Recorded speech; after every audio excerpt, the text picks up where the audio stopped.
What up, everyone? The Dama Nerds are back for episode number 3. We are the hosts. My name is MJ, and I'm accompanied by my co-host, Rodney Ansel of the Terra Squad. What's up, Rod? Rod is also here. You know, I'm just hanging out, being a nerd. What up, nerds?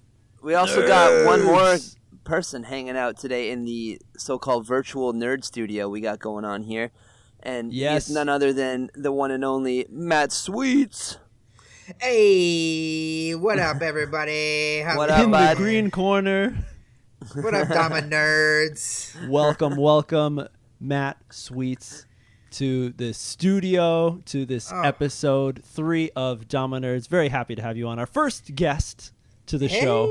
Dude, super happy to be here. Third show, 3 people. Okay, sounds good. Oh, yeah. Yeah, threes all around. Man, this is awesome. Dude, we're still working with the Whirlwind Check Wednesday over here, okay? Yeah, I know, but we're on that 3-try Thursday thing going on over here, you know? Yeah. We're in the future in Japan. We talked that in episode 1. We talked about that. Right. Got you. Yeah. Okay. Future. Future life. Yeah. So we're super happy to have you on the podcast. Is this your first podcast, Sweets? Yeah, this is my first podcast, man. Thanks for having me on. I think I've done some audio interviews for some other ones, but I don't know. Yeah, I think maybe I've done some interviews for a couple others, but not like where I feel like I was part of the show in a sense. You know, I felt like I was a little part, but I feel like this is like, we're talking the whole time, right? Like, you're not kicking me off, are you? I mean, not yet. No, you're still good. We'll see how it goes, but so far you're still good, bud. Okay, I'll keep it chill. So definitely. So it's good. So everyone, thanks for joining. Definitely check us out on the interwebs. We got a new Instagram page, so definitely check out Dama Nerds on Instagram.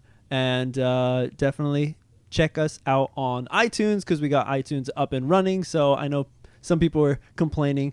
YouTube, you know, when you turn off YouTube, you can't continue listening. You got to always have it open on your phone or whatever. So go over to iTunes, download the podcast. Enjoy. Yeah. Yes. Thanks. I'm a podcast listener, so I appreciate that. I listen while I do my dishes, so, you know, I'll be tuning into the nerds. Yes.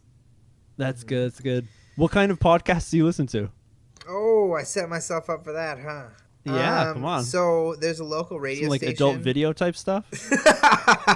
No, not quite. I don't listen to the okay, I won't even say sultry voices. Yeah, I was gonna make a really bad joke. No, there's a local radio station here, KFan 100.3, and every morning they have a morning show called the Power Trip Morning Show, and it's 3 guys who are just guys, and they talk in the morning, and it's like on a sports show, so it's on a sports network, you know, so they're supposed to talk about sports, but it's like thrown in there, you know, but they talk a lot about just like daily stuff and guy things, and they give each other tons of shit, and it's super funny. So there you go. Power Trip podcast. Yeah, Power Trip, and then there you go. There's also if you search Power Trip, just to tell everyone else, just a little warning. There's a great thrash metal band from Texas that's called Power Trip as well. So if you're in for that, definitely check it out.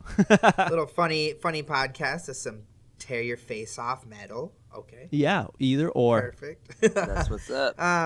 Dude, little Ask Me Another is another one. It's like a hour quiz show, like live game show that they play with people, and it's like word games and puzzles, so you get to play along, and I'm all about like word puzzles and stupid stuff like that, so you know, listen to that when you're doing dishes, dude. Try to educate your brain, dude. I try to do that, you know. I watch a little Fortnite, you know, little Twitch streaming while I'm doing some dishes, you know.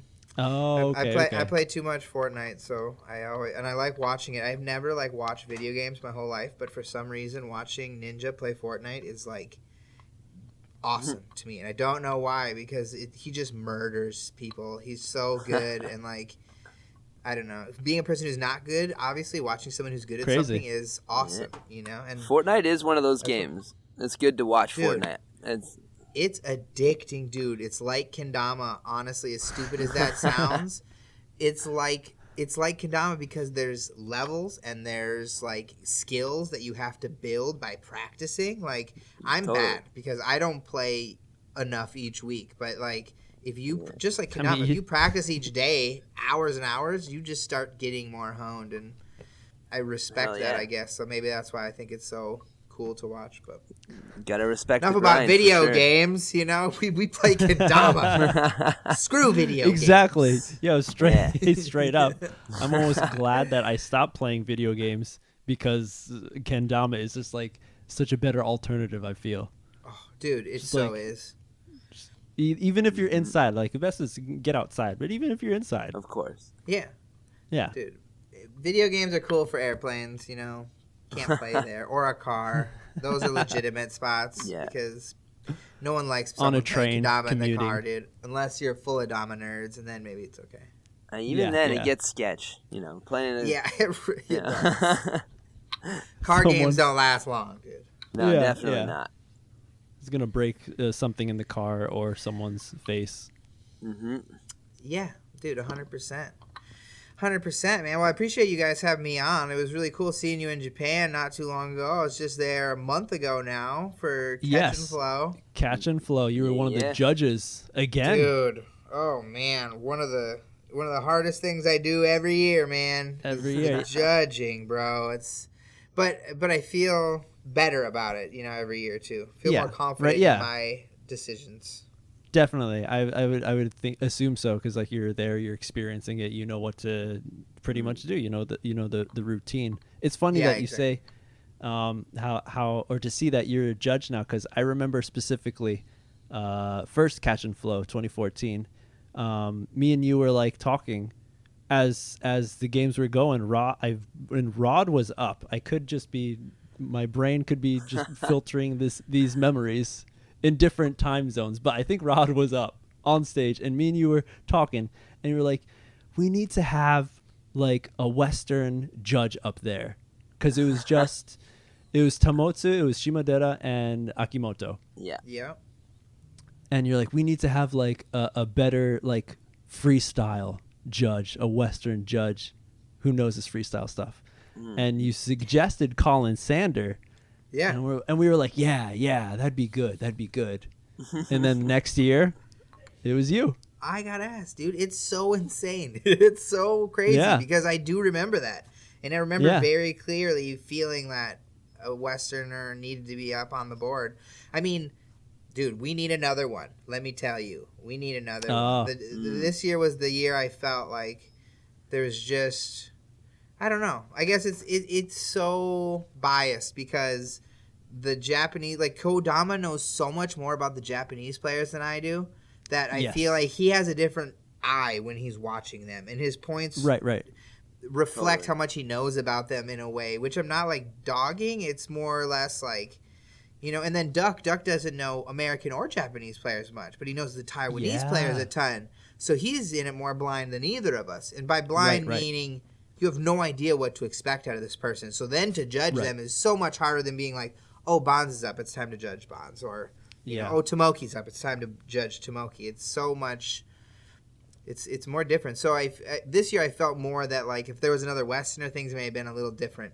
But I've never felt that until this year. So are you saying that it's better to go in not knowing the players? No, I don't think it's better necessarily. I think that the more you know about the players helps you judge better. So like, okay. The more you know about the players, the better a judge you are.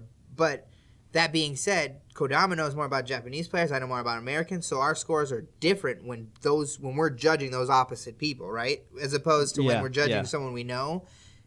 Not by a lot, but I just saw this year a difference, even in Duck scores a little bit more because it was. I think it's because of how much we see them actively playing, and Also, the first rounds are also harder to judge than the later rounds because you're getting that gauge. Like the first person, I would never want to be the first person, dude, because the judges are cold and don't know. That was fucking me. I was so bombed. What was that, 2015? 2016, yeah. I remember everyone, like I was walking into the venue and everyone's like, yeah, MJ, yeah, good luck. I'm like, what the fuck is everyone like all on me? Like, you're number one. You're the first one to go up. I'm like, all right, awesome, sweet. So I kind of like the first position. Obviously not from the judge standpoint, but I like to just go in and get it over with, do your shit, and then otherwise you're just standing there waiting and waiting. Like this year I was in the last group. I was one of the last like 10 players or something, and I was like, I have this bad habit of playing too much before I get on stage, and I do all my tricks before I get on stage, and I get up on stage and I got nothing. And it's so fucking annoying. So like, I honestly prefer to be first. But that being said, it's like you're saying, the judges don't know yet. They're still kind of getting situated, and nobody remembers you because there's so many players. It's like, oh yeah, the first guy, I think he was pretty good. I don't know, but this guy that just went, he was real good, right? Right. Yeah. So, and I think like, because how are you allowed to talk? How are you scoring that everyone? Is it just like 1 through 10 numbers? Yeah. So it's 1 through 10 creativity, and then 1 through 10 difficulty, and then you multiply it. So so if you could be the most creative person and not land a trick and get 20 points. You know, if I gave you a 10 for creativity and a 2 for difficulty. Right. You know, in the earlier rounds, a lot of things are like, you know, you don't know yet. By far the hardest because in the earlier rounds, people aren't creative. They're just trying to survive being on stage almost, you know? So my scores are always really low in the first few rounds. And then and you always get a surprising person here and there. But like, the judging is just unique, you know? I used to judge every category and now the last 2 years I've only judged one category. And now Nobu wants to talk about judging for next year because he doesn't know if, you know, we're getting the right people on the stage, you know? Yes. Like I literally would have done anything to get Albert into the finals. Dude was the bubble boy. He took 15th. And I was like, he has to make it. How did he not make it? Who didn't give him points? Because he murdered. Like, he did stuff no one's ever seen in competition and landed it with smooth flow. Like, that was the thing that really, really like is under my skin and will be until I like talk to Nobu and try to figure out how to not make that happen, because he was obvious in my opinion to make it, and to have him not was like, man, what went wrong? You know, how did that happen? What one of those categories did he not fulfill that someone else did better? But that's with like everything. It's like MKO. It's like with everything, you have to tweak it until everyone's happy with what's happening, and everyone's still happy, right? Like except Albert, maybe. You know, like me and him are the only two who probably remember that he was the 15th person. But it's I don't know. It goes to the different. It's worth thinking about it, I guess. Yeah, and the different styles of competition we talked about in the past episode. Rod was mentioning how. It all comes down to the judges, so you can't really say anything and that's what happens. That's what happens. There's so many times that we'll look back on, like you can look back at footage and be like, oh, wait a second, like that was actually pretty sweet. Maybe that person should have gone in.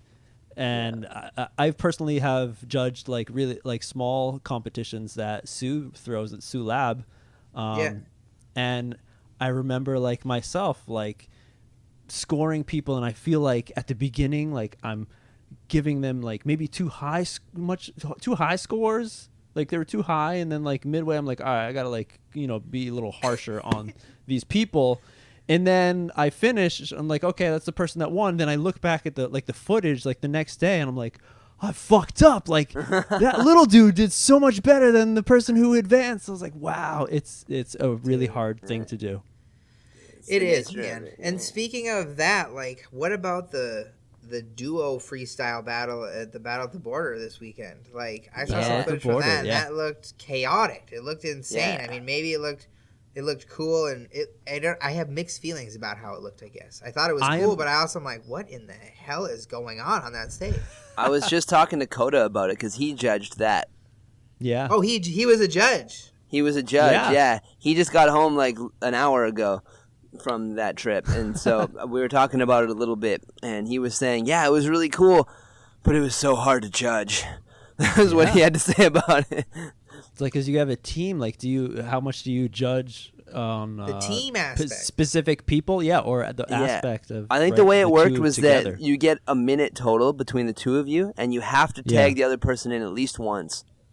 And so you can get a minimum... So, you like, most people do, like, 30 seconds, but then, like, you get one guy up there, and he starts just shredding. And then all of a sudden it's been 45 seconds and he's still going. And it's like, oh, well, I got to take the other guy in. But you don't want to because you're like on a hot streak, right? So it's it's an interesting part of it. Oh, so they were tag teaming. They weren't on the stage at the same time.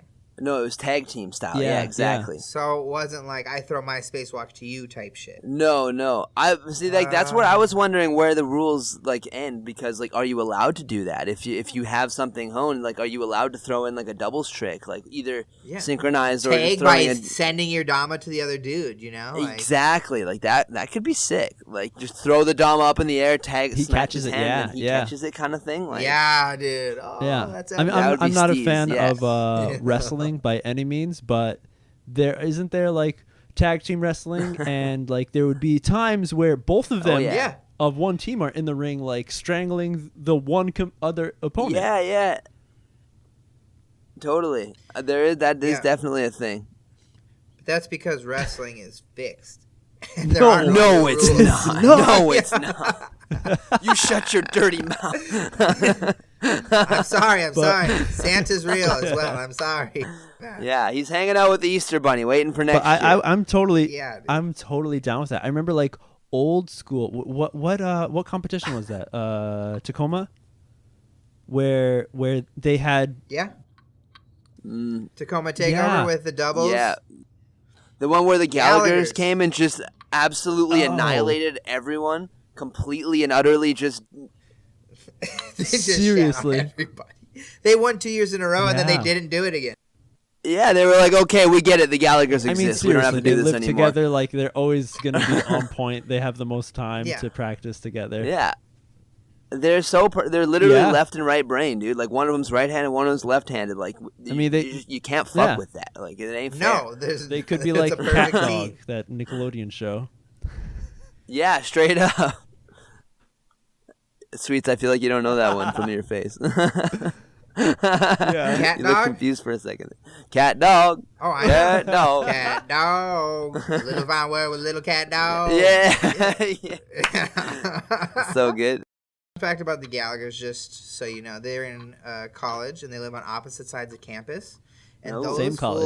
Those fools, after a long day of school and work, they meet up in a random room halfway between both their dorms, and they just jam in empty classrooms on campus for hours. Wow. To get their practice in. Dude, I want people to know the grind is real of a pro kendama player if you're trying to be a world champ. Like, he has to make time now to play because he's in college.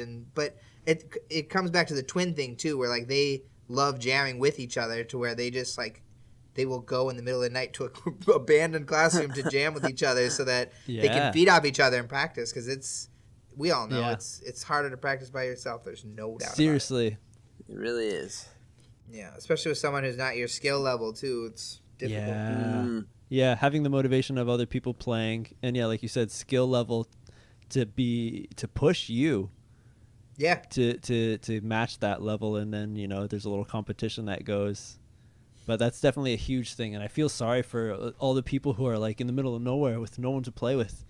I can see how they can easily fall off. Who are listening to this just crying into their coffee. Yeah. That's me. Salty tears. Don't worry, we're your friends. We're your friends. We're here. The nerds are here. The Dama Nerds are here. Yeah. The Dama Nerds are here to save your boredom. So let's get a little nerdy with Sweets, since you're here with us. Yeah. Let's go into the history of Sweets. Now, I know with your pro mod edit, you did go into a little history of yourself and how you started Sweets. Mm-hmm. So that's really cool. If anyone hasn't seen that, which everyone probably has. When was that, like 2 years ago? Yeah, it was. Yeah, the pro models are now almost 2 years old. Yeah, they're just about to be sold out. Just so anyone listening, they're officially all going to be gone and not coming back. So if you ever wanted that Norks mod and didn't get it, you should snag it. Now is the time. Are all but gone. Well, you meant that Matt Sweets mod though, right? Yeah. That's what I meant. Who cares about Norks? Matt Sweets mod. He sells plenty without my help. So. Right, exactly. Okay. Get that Matt Sweets mod you've been dying for, the purple and green. It will never be back again. So right. Yeah. If you ever, for all the anime fans for Evangelion, that's why you get that one. Oh yeah, absolutely. Yeah. Colorways. Oh yeah, dude. So, was there anything that you did not mention in that like a little history wrap up on your pro edit? Yeah, man. I mean. Yeah, the grind of starting Sweets was real, and it comes from like necessity, not necessarily from me like being this crude businessman who was like, "Ooh, Kendama's be the next big thing. Like, I gotta start this business." It started more as a passion. Like, you all saw how I got into Kendama by watching the video, but then after that I watched that Kendama video, I didn't get a Kendama for 6, 7, 8 months. Like, I didn't get my first Kendama until February of 2010. So in February of 2010, I bought my first Kendama and bought them for a couple of my friends. The TK? The TK16, black TK, and then it was a sky blue Ozura and a red Ozura. You guys know what TK stands for? I do not. I feel like I did at one point, but I don't know what it is. No, what is it? Please. I just thought it was naming. Technical Kendama. Oh, that is what it is. You're right. Technical It's Kendama. A technical Kendama. You know why? Because the bevel's so fucking tiny, you got to be so tech with it. It's true. And that's true, that paint is ice. Oh, yeah. Yeah, it's like playing with an icicle. Yeah. Most definitely. The fact that I landed any lighthouses on that is ridiculous. Yeah. Mm-hmm. If you want to get technical, guys, all you listeners, get a TK. And the 16 part as well plays in there, though, right? TK 16. 16 centimeters long, right? It's the size. Yeah. Jeez. Very technical. There you go. Very technical. Aren't we up to 18 now with our Kendamas that we're playing? Some. I mean, I think... what is it for the largest size for World Cup? Is it 18 or 19? Hold on. I don't know it off the top of my head. I can't remember. I got one that's I got a 2% bigger from Look at that, dude. He's got the ruler with him. Shit is 18. Yeah. Damn. 18. So we've increased the Kendama That's a 2% size bigger to Kendama. 2% from when we started. Yeah. Which we don't even need to go in. I mean, we can go into Kendamas and how they've changed, which we guess we will a little with talking about Sweets. But I mean, it's insane where Kendamas are. But we won't. Yeah. We won't even talk about it because I want to talk about when I started Sweets and like why I did in the beginning. But I bought the Kendama, the black TK, the blue Ozura and the red Ozura for me and my friends. And when I saw Kendama, I thought that like I had this feeling like I could be pro at something. Like I was like, this is something that no one knows. The people there are a few people who are good at it, but almost no one is good at it. So if I started practicing now, I could be a pro. Like I could be. Yeah, I'm about to say this, so everyone can take out the competition.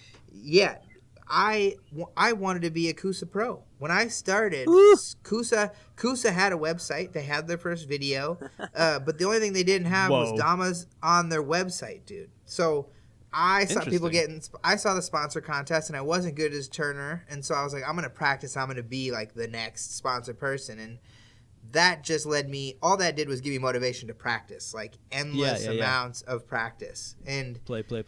I told this story off the air, but like I stopped taking the bus to class when I found Kendama because I wanted an extra 30 minutes every day to play. And so every day I walked to and from the bus stop doing around USA because I wanted to play. Like I was legit addicted, and I knew I had to practice to progress. And so when I started Sweets, I was just like you kids listening to this podcast who like got their first Dama and can't put it down. Like I was there. Like, I lived those days, you know. I remember my friend created a trick called Ep.03 for me. We were learning together. Yo, the old school trick names. I think everyone has old school trick names that we made ourselves. Absolutely. They're the best. What was it? 100%. Ep.03, dude. It was big cup, little cup, spike, bottom cup, spike. So it was like around Japan, around prefecture, essentially, in our nowadays nomenclature. But my friend gave me this challenge. I was like, dude, if you can land this, you're like the best. Like we went on this trip together with we went on the trip with these kendamas, and it was 3 of us and our 3 girls, and we drove to South Carolina, and we played the whole time. And when we got there, we played a ton, and I can never forget it, because it was the time when I remember being the most infant in kendama and having it so vivid in my head that, like, that was a hard trick. Big cup, little cup, spike, bottom cup, spike was the hardest trick in my world that I knew at that point, you know, and that's so crazy to go back to that, you know, because like we were saying earlier, I don't think kids have that, dude. I think some kids do that, but the amount of time they spend in that world is so much smaller now than, like, I did that for a year. Like, I did that for not a year, months before I ever got to Lighthouse or anything else, you know. It was grinding the cups and the spikes and all that. And I feel like kids do that now for a month, and they're like, Lighthouse, Loon, but they have sticky paint. They have sticky paint. I was gonna say the sticky paint plays a big part. That's all you need. Another big part, though, is seeing where kendama's at, like, trick-wise these days. So these kids see us playing, or see, like, you know, Bonds on a stage or something, or someone on a stage doing some crazy, like, lunar flip, lunar tray flip, like quadruple flips, like juggles, all this stuff. So they're just like, oh, that's what I want to do. Like, fuck this cup spike shit. I want to do that shit. That shit's cool. Yeah. Right? Moshikame? It's totally true, dude. Because Edit 7 was our thing. Yeah. Because Edit 7 is what we watched from Colin. Yeah, I know I did. That was my inspiration. That's what made me learn kendama. Him and Chaz, essentially, were the 2 people I watched the most. But Colin's Moshikame to start his whole thing, you know, in front of the sunset as it rising, that, like, blew my mind as a beginning kendama player. I was like, oh, that's so cool how we can clack it back. You know, I can still remember that feeling. I remember the same feeling. Hell yeah. It's so crazy, dude. And now kids, the feeling they get is like, hold on, 16 tap? What did that person just do? Exactly, like, but that's their level that they have to get to, so they have to grind harder and faster and more. And it was the same, but it's just different now, dude. And it's almost, you can't even compare them because of the equipment. It's like comparing skateboarding back in the day till now. It's not even. It's like there was no grip tape, you know, when Tony Hawk's dudes were skating in the no concave, no tail and nose, Right. Yeah, that's what we were jamming. We were jamming the lead paint Ozuras. We thought we were grinding the gold, but no, dude, we were we were playing with ancient kendamas. That's definitely a good way to look at it, because it definitely the tools we use, or the thing is evolving to a better shape, whether we like it or not. Yeah, and that's like part of Sweets' story too, man, and why we paint is because of the way things were crafted in the beginning. Like, so in February I got my kendama, and then for the following months I was addicted, like straight up every second I had after class. Yeah, there was no moment I wasn't not jamming kendama. It was literally like in your hand, clutched. Yeah. You're not going to pry it from my dead cold hands. And I had a job, and I was a server, so I had the wait staff, and I had the cooks, and everybody was playing it. Everyone loved the kendama, and I was the kendama guy. You got people on it, yeah.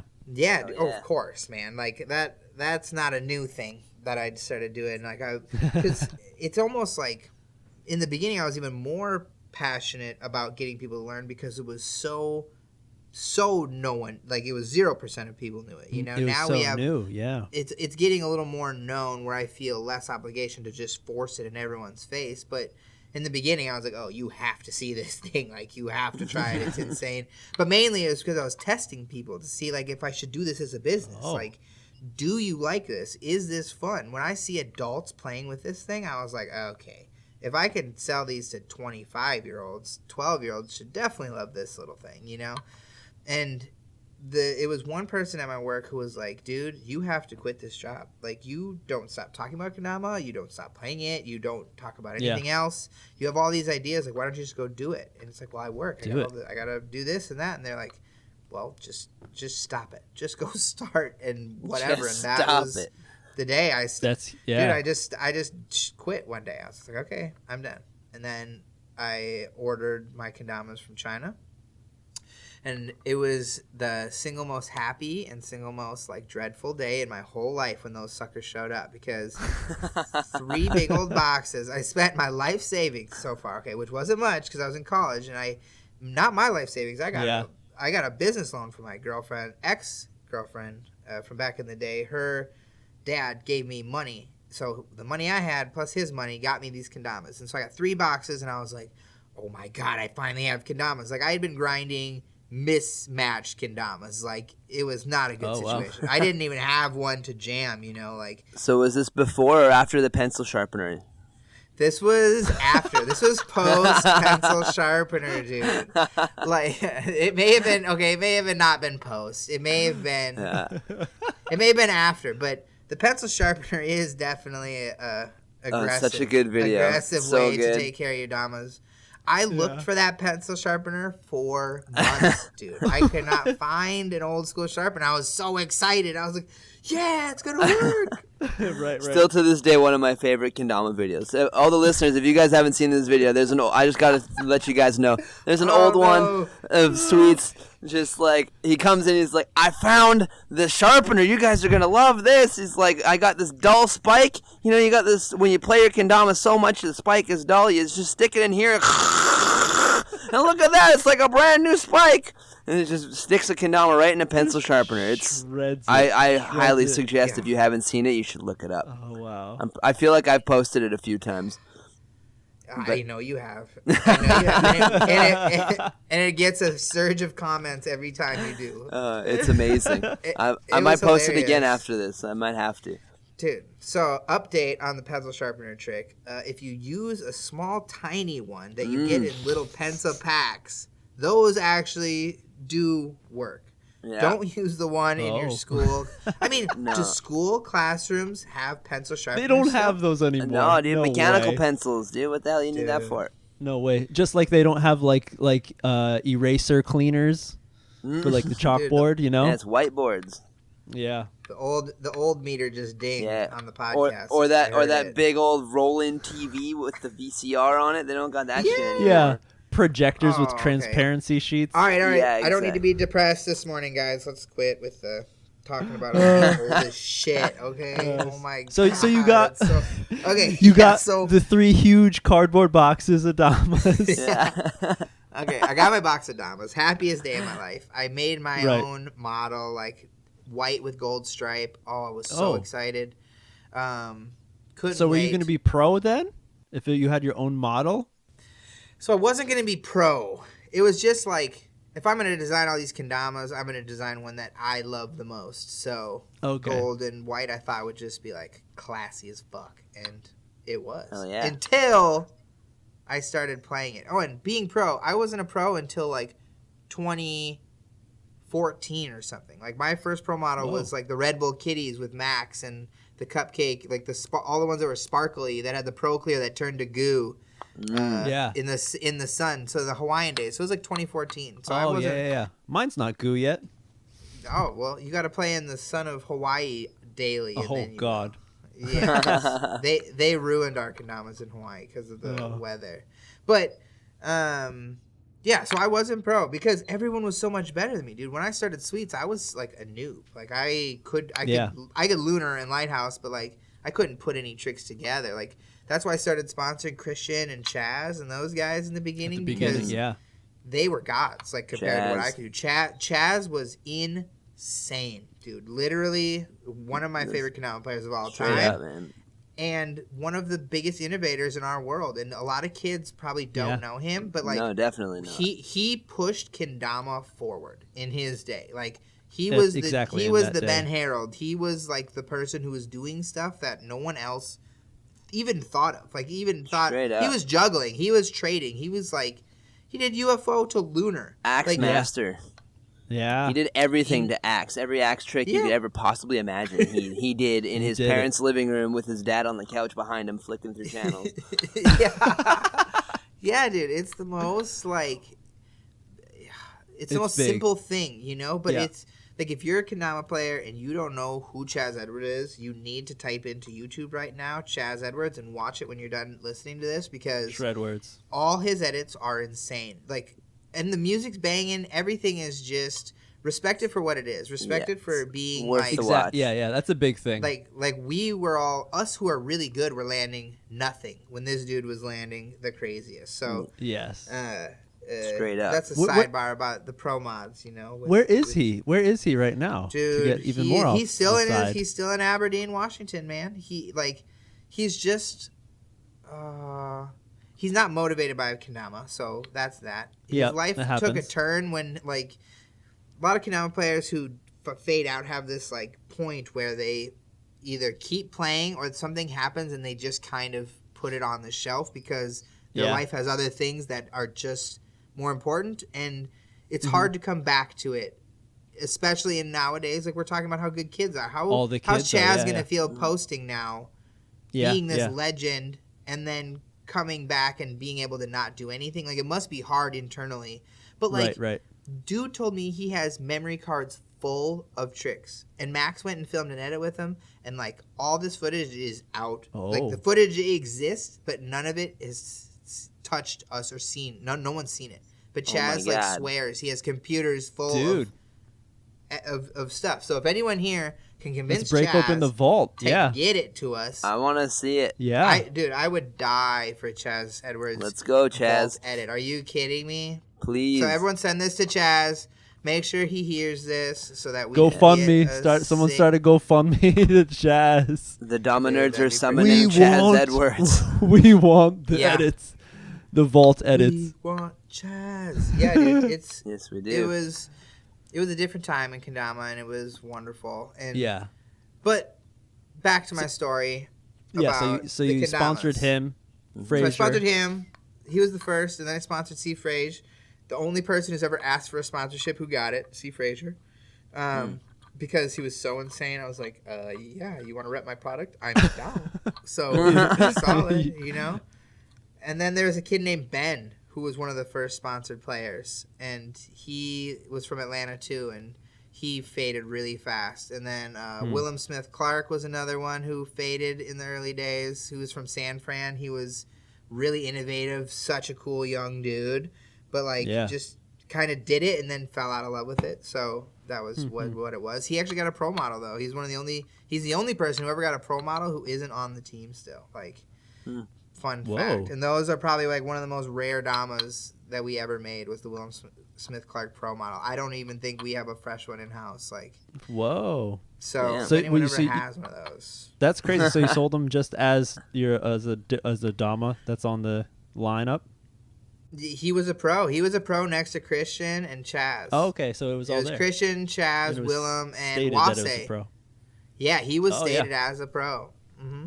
And he got a mod, and it was a dope Dama. But he just, he was a kid, man. He was a young kid, and he just kind of fell in love with other things, which is okay. You know, it happens. It's natural. It's when people, fall in love with something else but don't say anything and keep their status and, keep trying to do Kendama when really they don't have a love for it. And then that's fine, you know. But make that transition. To the new thing you love without, holding up teammates or holding up progression of I don't know, your own self. If you got to go in if you're going to go in, especially if you're a pro Kendama player. It's not something you can kind of have to. You kind of got to be all in with it. So right. Any case, sideswiped again. Sideswiped, dude. It keeps all these side. It happens. It's easy. Yeah. Yeah. So you were talking about the happiest and saddest day of your life. Golden white. It was beautiful. Yeah, the golden white. Until I took that white with gold striped sucker out of the packaging and started doing my cupping that I've been practicing so much. And in less than 2 minutes, there was a pile of flakes on the floor. a pile of golden and Not white flakes and a puddle of my tears, bro. Because my every dollar in my life was in that box, and it all sucked. And so, oh man! But in the time, there were no other kendamas. I had Right. the kendamas of the United States. There were not other kendamas to choose from. You got to choose from me or nobody, because Kusa did not release their kendamas until July of 2011. So I had I had that much time before they released their brand to sell to Americans with their stuff, and that website didn't do much. Like Austin Donovan bought off of it, and like some people early in the day. A couple came to Canada for sure. Oh, 100%, dude. We definitely had some followings in Canada. I definitely had some of those flakes at my feet in Canada, so there's for sure at least one or two. It was tough, man, and like we had to essentially like I sold a lot of those by hand and on foot out of my backpack. And what I had to convince people of is that the paint isn't what matters with these. The paint's there for aesthetics, and that it's like a skateboard. If you use it, it's going to chip, and the paint is going to fall off. So just know that buying it. And that was how I sold them to people. Was like I prefaced the paint falling off. I didn't just sell it like, okay, here. I was like, no, okay, so the paint's going to fall off, but it's meant to do that because that means you're grinding, and that means you're practicing, and that means progression's happening. It's a sign of dedication. Yeah, I wasn't willing to just roll over and die and be like, okay, I'm screwed now. I was like, no, I'm going to sell these the only way I know how. And so we did. But that's what inspired Sweets Kendamas. Like, Sweets Kendamas wouldn't be what we are today if they would have sent us working kendamas. We would be like Kendama USA. If they would have just sent us kendamas that paint didn't fall off, I would have never thought about painting kendamas. That thought never was a profitable thing in my mind until I was like, okay, but I have this dream now now I'm going to be a kendama person. Like, that is the goal, is to own a kendama business. And now I have these. So it's like painting was just the next step to get me to that dream because I couldn't sell these other things. And so we ordered 50 natties, and the next week we went to a friend who sprayed cabinets.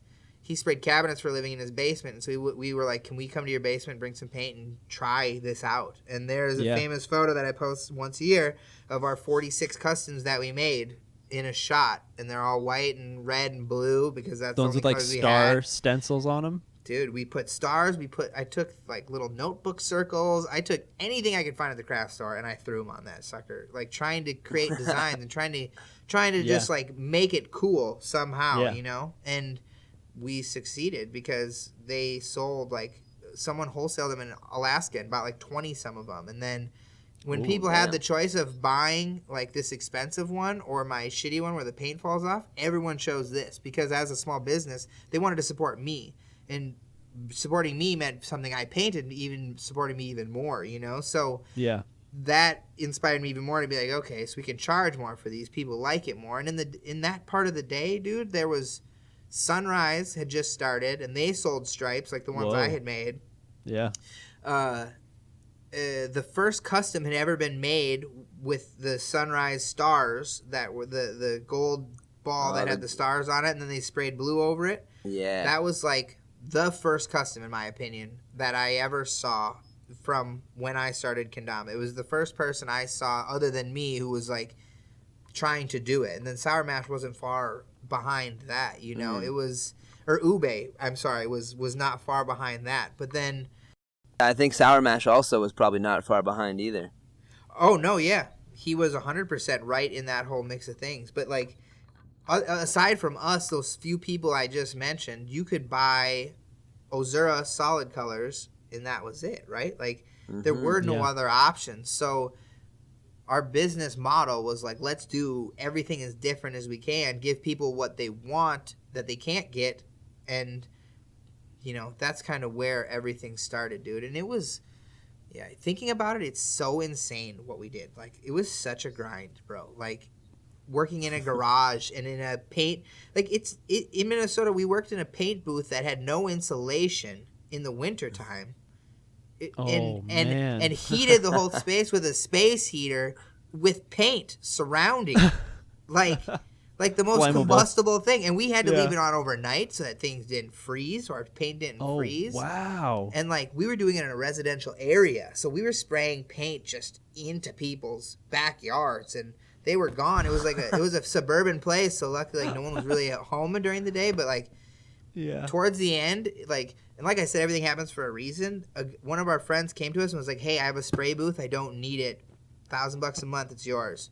And that month was the month I started being like, dude, we're going to get caught. Like, a cop is going to drive up this driveway one of these days and be like, hey, what are you guys doing? Like, someone said they smelled something, you know? Like, any day I was waiting for that. And then, like I said, everything happens for a reason in Sweets Kendamas. And our buddy, like, he needed a space for all his trucks, and this one random garage had a paint booth that he had no need for. And he was just going to tear it down. Okay. And he's like, well, we could split the space, and you could use his paint booth, and everyone wins. And at that point, we didn't have $1,000. So I was like, how are we going to pay this dude once we actually get it? But turns out having an actual spray booth allowed us to make more kendamas. And having heat allowed us to, like, you know, you longer. You work faster, you work longer, you work more, and then you can pay for the $1,000. Wow. You know? And so you were specifically hand painting at the beginning?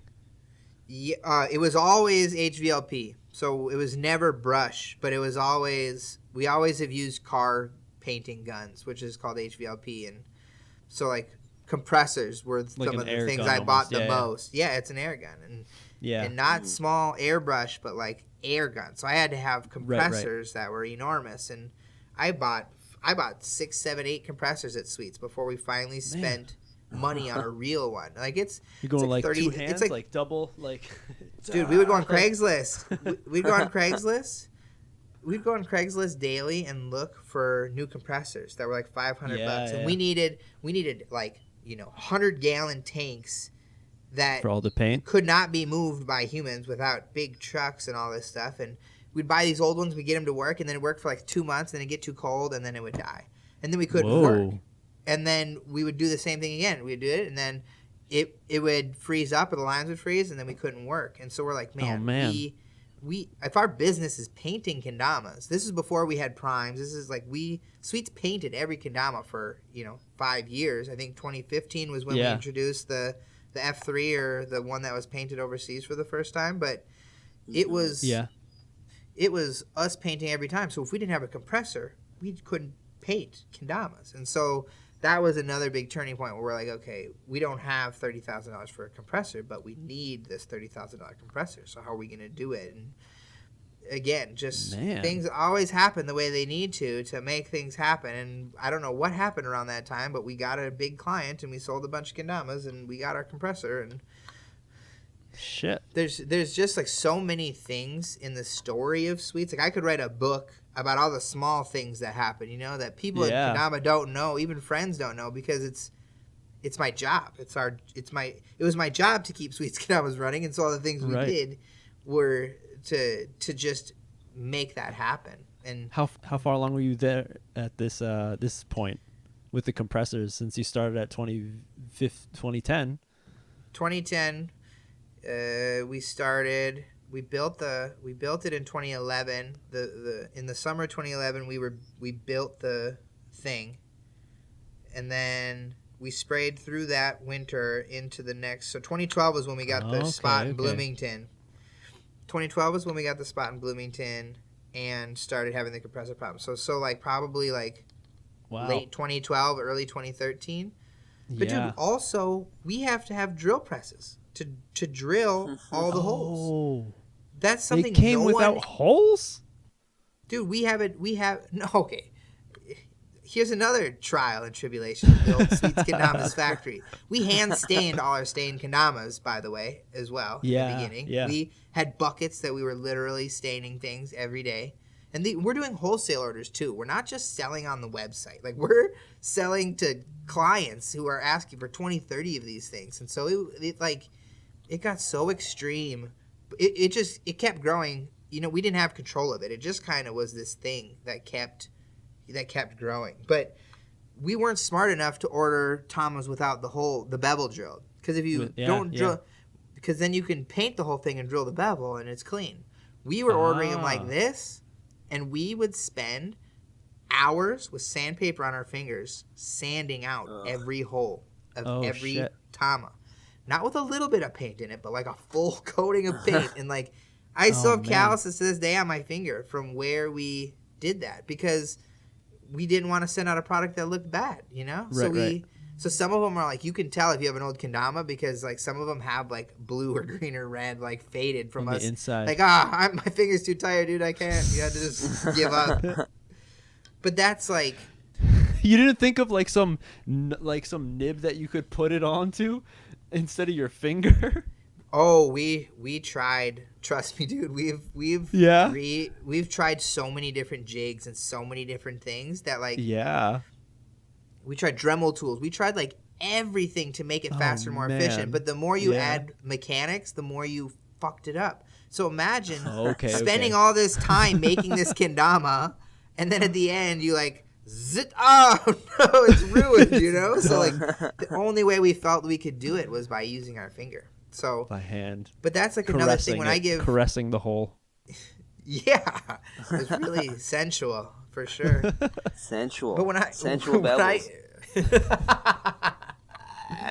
Old Sweets. That should have been like your selling point, your selling motto back in the day. Yeah, we grind our fingers down for you guys. You know, respect it. No, I don't. Could be the new thing. Pre-licked bevels. There you go, bud. Pre-licked. Yeah. Soul just came out with those pre-super glued spikes. There you go. You just got to get the pre-licked bevel. That's the next thing. Dude. Yeah. Cooper Eddie, you guys watch out. He's got a product for you that's going to change your bevel licking game. Is it? No. Is it flavored bevels? Oh, I'm not going to tell you. I'm just going to tease you guys for Cooper Eddie's next great invention. I hope it's flavored bevels. Yeah.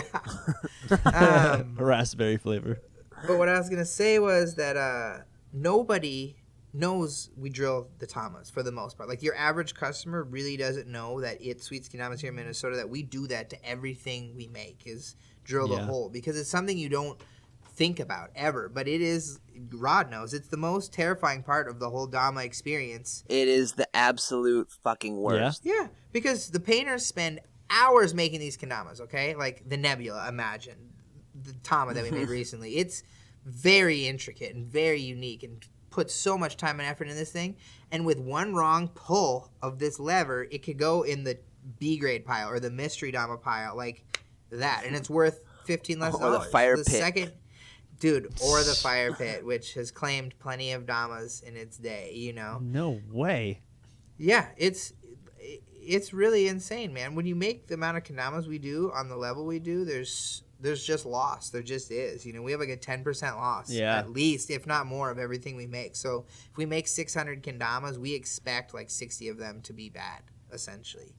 Yeah. Just on average, which is not a detriment to anybody, but more of it's like any job has that. Any it's working warehouse. Yeah, you try to lower that number as much as you can always, but it's a crazy thing, man. Painting kendamas is difficult, and it is so hard now to think of new designs. That's probably like, and we're tangenting away from old Sweets into new Sweets kendamas, but like it's the evolution. We're on V17, dude, and that was 1 year. So in 1 year we did 9 Vs, and that's 3 kendamas each time. Some had 5, so it was 27. So 30 heavy. To 35 Damas, not including pro mods that we're designing or collabs or like things that are designed in China. Like in-house, we have to come up with 30 new designs a year, and that's like, it's so hard to come up with a new concept for Kendama because so much has been done now that it's like there is no like it hasn't been done before, because it has, like, for the most part. Yeah. You can try to bring back like the Shin Fuzzy. Oh, dude, no one needs to bring that. It was a fun novelty. Dude, I love novelties. I wish I could make Yumu adding like kendamas. Stones, the half stone. So intense. Yeah, Yumu is the novelty kendama kings. Yeah. For sure. The stone one, the magnetic ones, the gift kendama. Trust me, dude, that's the factory that made Sweets F3s. I left Honrui to go to that factory because they were better back in the day at like making kendamas. But while we were gone, Honrui got a lot better in practice, and Parker, the owner of Yumu, did not want he he did not care about making good kendama for sweets. He cared about innovating kendama, period, whether it's for sweets or for not. And as a client of a manufacturer, that's a difficult pill to swallow. That like your manufacturer is getting the best stuff because he wants to sell it and make his name big. You know, where I don't know. That's what I'm trying to do. Wait a second, like, exactly. And that dichotomy just never got fixed, and that's why we don't see much Yuma anymore because he's relying on himself, and himself only makes goofy kendamas, and you can't make a business off of selling goofy kendamas. That's just not a good model, I would say. Even though they're fun and they're like my most favorite to buy. Yeah. You're not going to sell the most of those. Definitely applaud to the paint the lab that you have at Sweets, because I personally I enjoy seeing all the different creations that come out at the speed that it comes out too. That's really really awesome to see, like so much fresh stuff. Hell yeah, dude! I really appreciate it. I really do. It's a grind. It's not easy. And like we're down. Like Shane is our main painter. I'm sure you guys know who Shane is at this point. Shane's the man. Yeah, dude. But he's like, we've had to let go of people this year, and so he is like the painter. There are no other painters. So everything at Sweets that's painted now is 100% done by one dude in the booth. Wow. So yeah, we might. And we were like. Things are getting a little heavy in Latvia, and the kids over there are starting to buy a lot more, so we might be getting some more people. But like, I've heard about it's that. It's like dude, Latvia. Yeah, you don't know about that? No, it's the next Hawaii. Do you remember? No, do you remember Romania? Yeah. Yeah, it's Romania. It's the new. It's Romania. It's the kids are just insane, dude. It's Latmania. Yeah, it's Latmania. They're crazy, bro. They have the fire, and it's so cool watching things start. All this fresh, yeah. Because there's kids now on Instagram taking me every day. I got my first lighthouse. I just did around the world, and they're so hyped, and I just love it because like in 2 weeks, there's a kid who's gonna post like triple tap juggle spike, and he started when all those other kids did, and he's gonna just ruin everyone's day. And it's just there's always a Bryson or somebody in the group who just picks things up way too fast. And, but dude, they're killing it over there. The guys over there selling them are so cool. Like the people we have distributing our stuff. There's Sweets Latvia account if you want to watch their Kiki Kendama. They're like these BMX dudes / famous rappers in Romania that are like they own the shop and they are the ones selling it, and the kids just love it and look up to them, and they're like they're like the like Lil Pump and those people in America, like that type of rap scene and stuff. That's what these guys are in Latvia. Like they were like number 3 on YouTube in Latvia the other day with some music video they put out, getting millions of views and stuff. So shit, Kendama's in the background. Dude, they're making kendama cool, which is like always the hardest thing to do in a new place. But like, because all these people play with it, all their rapper friends and all their BMX friends are always hanging out playing with it. So all the kids want to be there to see the rappers, and it's just exploded from there. Yeah. So it's really cool that kendama can find homes in different countries for no fucking reason. You just have to know. One person has to know somebody who has enough motivation to do what me and Jake and Jero and everyone's done. Right. If you find that person, it can start anywhere in the world, dude. I didn't know Latvia from Bulgaria, from Kazakhstan or whatever. I don't know where these places are, but I can tell you right where it is now, and I can tell you where all these places are because Kendama has created that, and that's what's so amazing about our this wooden thing that we call a kendama. Yeah. That I'm gonna yank Spike right now live on this podcast. Here we go. 3, 2, listen for it. 1. Oh no, it's a miss. Denied. Denied by the Spike. I thought I would make Dama Nerds podcast history real quick, but I guess you could have. So. Better luck next time, bud. Yeah, thanks. Seriously. Hopefully there is a next time. Yikes. Mm-hmm. Man, yeah, we've been going pretty hard. There's so much information that has been just pouring out of Matt right now. Hopefully everyone's listening, enjoying all this history that's been spitting out. Yeah, I'm trying to think of things that like you wouldn't be able to just know from watching my edit or from following me on Insta or that's why I thought the Dama Nerds podcast was the coolest thing, is because I want to hear you talk about things from back in the day, I guess, because we don't do that enough, and it's getting to the point where we're 10 years deep in Dama. There is a back in the day, like absolutely, like there was a time when we didn't have Instagram. I mean, it was like a year, but like. I just started last year when Sweets held the Prime artist competition. That's why I started it. No way. No shit. That's epic, dude. Cool. Man, I was always off about. I'm kind of an old man. I don't dig SNS so well, but dude, that's legit.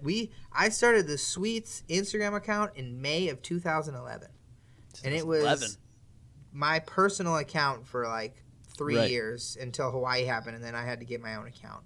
But the world of Kendama before Instagram is a world that like I want to live in, and that I wish we could go back to. And it's like the ultimate old man thing. And like I know we can't go back, and I know it's never going to be like it. But like when they say golden days, like I consider those the golden days of Kendama. When those were the days. Yeah, dude, you couldn't wait for a new edit, and you couldn't wait to see a new trick. And the next competition was like such a big deal because you never knew who was going to win because everyone was so good. And like it's not that anymore. Right. If there's certain people at a comp, who's gonna win, and like we don't get to see edits because everyone wants to have the coolest Insta banger tomorrow and get the most views tomorrow. And they want to be the first one to post that new trick that no one else has done. So why wait to spend weeks on an edit when you just got this? Why? Kids don't know why, because they never had to watch edits to feel that.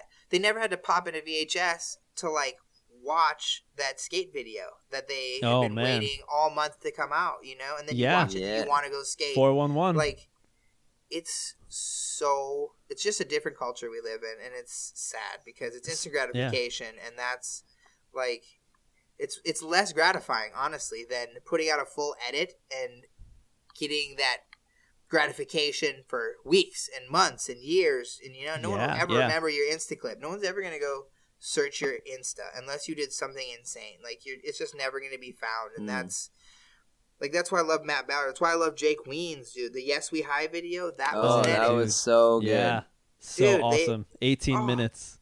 I sitting on that floor in Japan in that bar watching that video. It was just pure bliss for me because that was amazing. It was seriously. When I watched that, I was like Wenatchee, Kendama team, like everything, all those feels just came right back. I'm like, this is like what got me like so passionate about Kendama, like stuff like this. Like it's not just crazy tricks. There's that too, but like you feel the sense of community that you want to be a part of and contribute to in some way. Yeah. Dude, and that's what makes you want to be sponsored, right? You want to be on that trip with those people doing that absolutely. stuff, Yeah. And that you can't convey that through a personal Instagram page the same way. No. And it's just, I mean, we're at fault just as much. Like, team edits are less important when we're on trips because we all have so many other things we're trying to do social media-wise that it's like, how do we have time to go plan out an edit, When really, like, we should be focusing more on that. But that video is going to get 10,000 views over a month's time on YouTube. Hopefully, on Instagram, we could get that in hours. Right. So it's like, the people that are using what is the most effective? Instagram is a lot more. Right. If you're trying to sell kendamas, I guess, from a business point of view, in my aspect. Yeah. I think personally, this time is like with the instant gratification kind of thing, like what you're talking about. I think it's more important mostly to see the people in person. Like, so you go to these events and you show your face there and you get to meet these people and you get to feel what this person's like, not just like see them doing a trick on Instagram and then that's it kind of thing.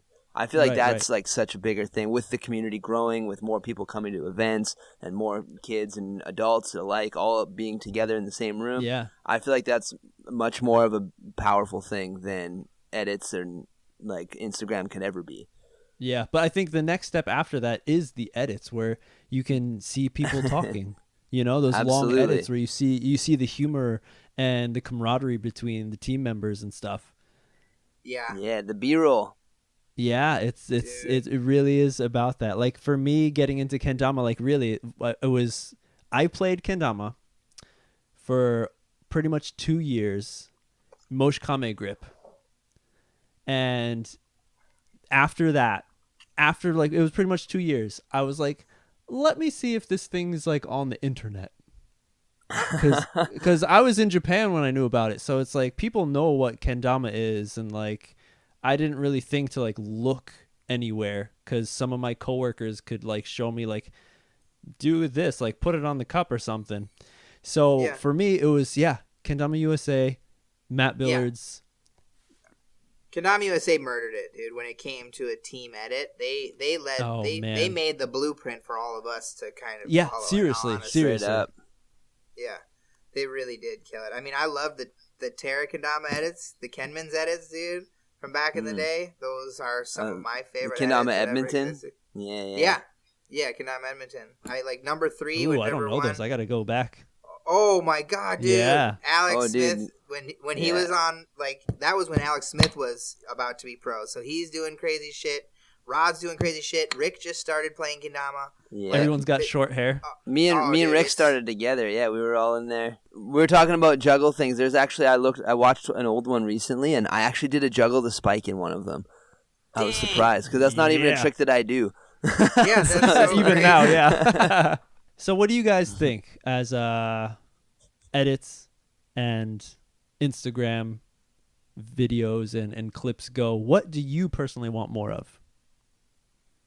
I want personal edits from players. I want them to put together a video that shows me how good they are at this moment in time. Because, sponsored, non-sponsored, dude, anyone. I mean, even kids out there who want to be sponsored, I am not going to sponsor you because you have a sick Instagram. Okay, yes, maybe I will. But because it's 2019, okay? But really, what someone like me, an owner of a company, is looking for is a body of work. Is like, you worked really hard. Portfolio. Having video skills is very important to being a pro, dude. You have to be able to put something together. Or at least have a friend who can help you always, because if you can't do that, you don't get seen. I mean, with Instagram you can, but quality is a thing that people don't care enough about. And without quality, your videos mean nothing to people like me who own companies. You have to right. You have to show that you care, and showing you care is taking months to make an edit and putting them all together and then releasing it as this project, as opposed to just spamming me with @Sweets with this trick and @Sweets with this trick. It's one way, but a better way is to like put your heart and soul into something that you truly believe is you, and then put that out there, and that's the best way to do it, without a doubt, in my opinion. Nice. That was a good answer of a question I saw on Facebook Kendama community recently, of someone just being like, hey, how do you get sponsored? There you go, everyone. There's one way. Go back, There's not many watch ways. those old edits, take it in, learn something. Yeah. And then make something of your own. Yeah, and spend your time doing it. Don't half-ass it. So, Rod, what about you? Do you enjoy the edits or the clips, the quickness of just scrolling through Instagram? You know, I'm not much of a phone guy. I'm not a big fan of the phone thing. So I got to say the edits are more my game as well. Right, you want to sit down, enjoy. Yeah. I mean, that being said, it doesn't have to be like a 20-minute, like 18-minute, like Jake Ween's video kind of thing, you know? But I would like to see some like 5-minute things, you know, something like that. There's nothing wrong with that. Yeah. I could hear that, but there's so many times where it's like, if it's like 5 minutes or 7 minutes, feels like I always want more. If it's done well. That's true. Sometimes, too. You know, that could be enough. I'm not saying there's anything wrong with the 20-minute videos or a half-hour video. If it's done well. If it's done well, yes. You know, like the Gallagher video. What was that, 30 minutes? Almost? Something like that, yeah. Yeah. Right? That's like and that was more of a documentary than an edit, I guess. Yeah. In our minds. Right, but that, like, I enjoyed that so much. Yeah, that's really good. You know? Yeah. Yo, so gonna switch the discussion. You ready? Oh, okay. Oh. Discussion switch. Well, I heard from a little birdie that you have an insane Dama injury story, and I need to hear this story, and I think the world needs to hear this story. Birds are chirping. So are you willing to tell it, MJ? Sweet. I do have a crazy injury story. It did not happen to me. And actually, Sweets, I remember telling you about this, like, after it happened, which was, 4 years ago? 3 years ago? Yeah. When do you still do like the Sweets vlogs? We don't do Sweets Life really anymore. No, that was a Norks and Coop thing. Blogs, Sweets blog. Oh yeah, I still do Sweets blogs. You still got that? I remember like being like, "Hey, this could be an interesting story for your blog," and you're like, "Oh, I'm gonna decide not to respond to MJ right now," and then that right now turned into a few months. Yeah, no, that sounds like me, dude. Honestly, you're not alone in that world. So I will reiterate the what has happened to my poor friend Adam. A lot of people say Kendama isn't extreme enough, so it's just a kid's toy. I don't want to play with that. I don't want to get into that. It can be pretty intense, people, and I'm sure there's a lot of people out I've heard who have bad back. Like just squatting all the time, or knees, or like shitty hands from getting clonked by the Tama or the Ken and stuff. But I had a friend who went to the hospital and was there hospitalized for a week, went through surgery because of a Kendama injury. Kendama injury, everyone. Here we go. I don't think anyone's gone through surgery for a Kendama incident. Well, Adam has. Straight up Kendama. So my buddy Adam, rest in peace. No, he's still alive. He was just practicing this trick called what we say legend in Japanese. It's in the Japanese community, legend, which Rod is. Yeah, it's airplane, then pull out the base cup, and then down spike. Right. Legend. Been here in Japan for long enough. That's like a huge thing for like people who are kind of getting intermediate and like they want to show off. Like that's a good one to do. That's a good combo. Yeah. So he was going for that, and instead of just from base cup to down spike, he's gonna go from base cup, do a Ken flip, and then down spike. So he was practicing this in his house all alone, and he's getting tired. He wants to really get that down spike. So he's like really putting a lot of effort and strength into the down spike, and he makes contact.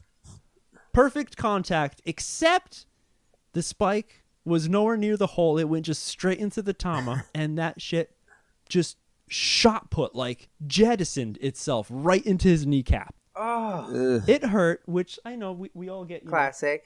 Injuries, yeah, when maybe you're going for a down spike, it hits you in the shin, hits you in the knee or something. It happens. So, it hurt, he said, because again, I wasn't there. But he's like, I'm going to continue playing for a little bit. He finished playing. He's like, it's still kind of early. I'm going to go to the gym. He works out and stuff. What's today? Today's leg day. Okay, so I'm going to work on my legs. Of course it's leg day. All these squats and all that shit, and I don't know what other kind of exercises working your legs.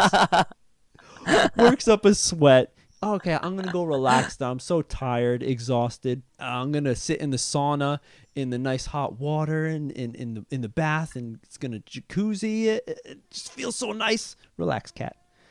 And she's like, "Hurry up, you're taking too long." And then rides his bike back to his house, which is far from. God damn it, kitty, kitty. The cat wants to. Kitty. God. So rides his bike back to his apartment, which is kind of far, gets home, and we work together. So day by day goes by, and he's kind of like, yeah, my knee's kind of weird, and I'm kind of limping now. And the next day I'm limping a little more. This is kind of weird. And then it's really bad. He's like, he has this bandage around it. It kind of looks fat. And he shows me, and it's like a hole. It's a fucking hole in his knee. And it looks like what I thought right away was a spider bite. Like like some spiders that have a certain poison or something where your skin just dissolves and moves, like opens up. Like a flesh-eating disease. Yeah. So I was like, Yikes. Dude, you got bit by a spider. He's like, I don't know what it is. But he was still like he couldn't go get it checked out really, because the next day we were leaving on a business trip doing events down in Fukuoka. And so we went together. We get there. We do an event. The next day rolls around and he wakes up. We get out from the hotel. He's like, yo, I can't walk. Like, dude, what do you mean you can't walk? He's like, my leg, it's grown to the size of a grapefruit, just his one knee. And he couldn't walk on it at all. We're like, fuck, what do we do? We bring him to a hospital.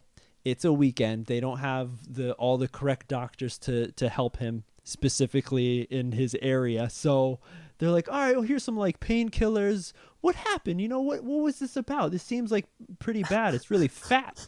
He's like, oh, I was just playing Kendama and I did this move called a down spike and the tama flew into my knee.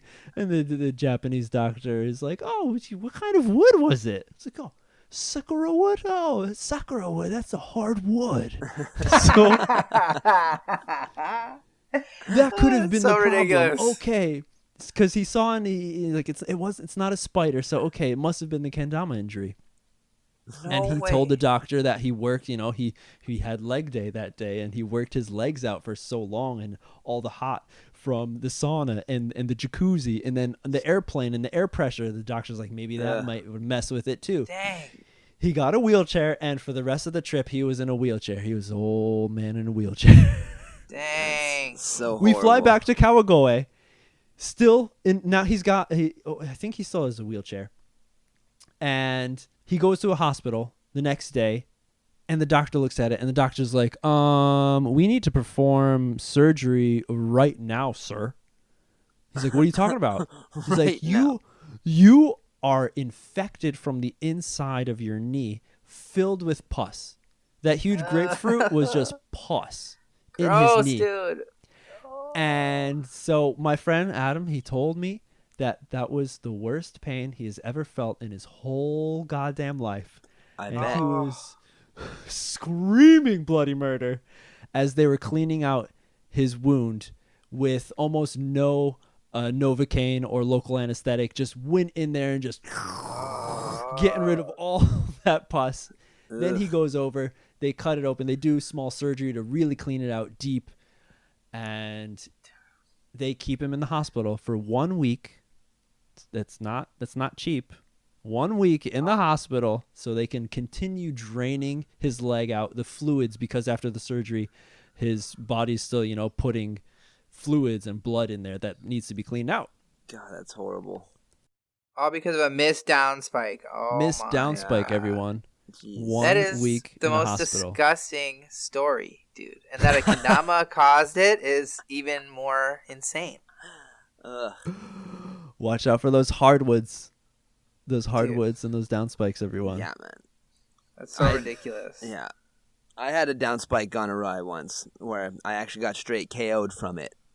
I think I remember this. Yeah. KO'd straight up. So Must have been like a triple XL. no, it was regular size. It was just regular old kendama. Same one you can fit in the KWC box. Yeah. Yeah. So long story short, I was talking about this kendama trick that like ends with this gnarly down spike. And so I was talking about it, and I was like, yeah, and you just down spike the fuck out of it. And I wasn't even like doing the down spike. I was holding the tama in my left hand and the ten in my right hand, and I just hit it. And like when I went to just like smack the spike on, but when I did it, I missed the hole. Same thing as Adam, and just cranked the tama and just like launched it, and it just hit the right angle where the string got tight, and it just swung it just like a perfect moon circle. But the string came up, boom, right to my elbow, caught me right in the end of the bow. And my whole right side went numb, and I was kind of like, that fucking sucked. Oh, wow. I'm going to sit down for a second. And then next thing you know, it was just out. KO. What? Out. From an elbow hit? Yeah, what is that? Apparently there's like a nerve in your elbow that's pretty common that if you hit it really hard in the right place, it like clenches all the muscles in your neck and cuts off oxygen to your brain. So what? Which is what happened to me, I guess. So I passed out. I didn't know that at the time. I learned this later. Dang. But yeah, it was pretty gnarly. I was in the so Terra crazy. shop. A whole bunch of people around were just hanging out, talking about shit. And then next thing you know, I'm KO'd on the couch. My lord. Rod's Yeah. out. Good thing you decided to sit down, because I've heard stories of people getting messed up from passing out while standing. Yeah, I bet. Sure. There's a lot of kendamas in that shop. It could have been bad. Right against the kendama wall. Yeah, Comes down on you. right into the wall. Luckily, I was Dang, near the dude. couch, not near the wall. But yeah, That's so crazy. I don't got any stories gnarly as that. I have a pretty funny story though, and this will maybe be my last story of the day. I don't want to bore you all with my Matt Sweet stories, but I've gotten a couple black eyes. I've got a couple black eyes from Kendama, but the one, just from, what? Because you were playing around someone who's like, put that shit down, Matt. No, dude. no, dude. Clocks you. Dude, late Ken flips have got me before, like where you go for the second late and you kind of just hold it weird and like it flies too hard or like flips back at you. Like I don't know. Okay, but the story is, my mother-in-law and her significant other came over to my house to hang out, and as always, I'm jamming Dama, playing, doing some spacewalking, and when you spacewalk and people aren't quite comfortable with Kendama, they're like, ugh, like, what are you doing? Please don't hurt me with that thing. And this thing's flying. I'm like, in the air, I'm a professional. Don't worry. Like, it's not going to go anywhere. Like, famous last words. Here's my license. Yeah, right, dude. And then this dude asked me, he's like, oh, so, like, does the ball ever fly off? Like, is that a problem? Do you have to restring it? And I'm like, oh, we never restring these things. Like, this string lasts forever. Yeah, like, seriously. it takes a lot of work to make this string come apart. Yeah. And I swear to you, less than 30 seconds after uttering those words, I spacewalk and the Ken snaps and zooms past this dude's cornea. Like, it gave him a haircut, like it whiffed his hair. It going broke? 80 miles an hour. Yeah, dude. I was hand rolling, I was doing something and went to grab the tama and it snapped at the base of the hole where the string goes into the Ken. And it was centimeters from putting this dude's eye out. And it is, to this day, now the funniest thing that he loves to talk about. And he now, like, jams Dama and plays and, like, digs it and gets it. But he was like, I'll still never forget that day. You told me that. I Like, bet. nothing ever is going to happen. And then you Don't almost worry, I'm a killed me professional. with a Kendama. So that's my story. Matt, that can be your clickbait for the podcast. Matt Sweets almost killed someone with a Kendama. Yeah. With the kendama. You heard the story here today. Lord almighty. It Yeah. can be a dangerous thing, everyone. Kendama. You gotta watch out for those damas. They're not as Seriously. playful. Well, they're pretty playful, but not as nice as you think sometimes. Yeah. Oh, dude. Yeah, it can be Kendama's dangerous. Dude, Kendama's wonderful. It's brought us all together, Rod, especially, you've been one of my good friends in Kendama since we started. Oh, yeah. And Oh, yeah. we wouldn't be friends otherwise, if it wasn't for this little toy. No, we wouldn't, So it's probably never would have met. Dude, no. And now I think I've traveled with you more than I've traveled with most people in my life. So it's pretty crazy how that goes, I mean, I'm living in Japan right now because of Kendama as well. Yeah. Right? You're running a company because of Kendama. Like, yeah. No, it really is. We have a lot to thank for Kendama. There's no doubt about that. hell yeah. It can do a lot to a person's life. Mm-hmm. Hell yeah. It's intense. Well, on that note, I think maybe we've been nerding out long enough for this session. What do you guys think? We've been grinding really hard on this one. We got a special guest, so hopefully everyone's enjoying all the talks that has happened and the length of this one. Oh, yeah. It's nice and beefy. Yeah, dude. Well, I appreciate it. I got lots more stories, too, about all kinds of Dama trips. So we should almost do a Dama trip episode where we just talk about shicey shit that happened, because we got more than a few stories, I think, to fill a podcast full of that. Absolutely. Nice. All right, well, I'll come back anytime you guys want me. I appreciate you having me. I'm stoked to hear it air. Hell Definitely, yeah. Check out our Dama Nerds. We got an Instagram going up, so check it out there. If you have any questions, we're going to start up some questionnaires, answering some questions, Q&A on the show. Make sure to check out iTunes. We got the podcast on iTunes now for everyone to enjoy. Subscribe. On that note, that's it. Yeah. Dama on, nerds. Dama on, nerds.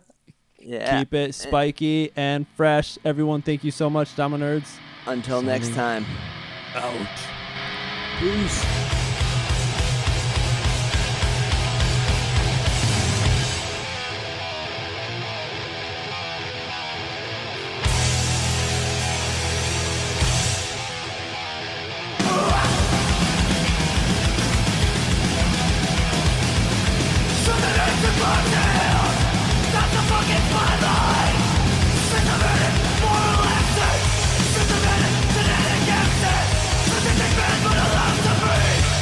Well,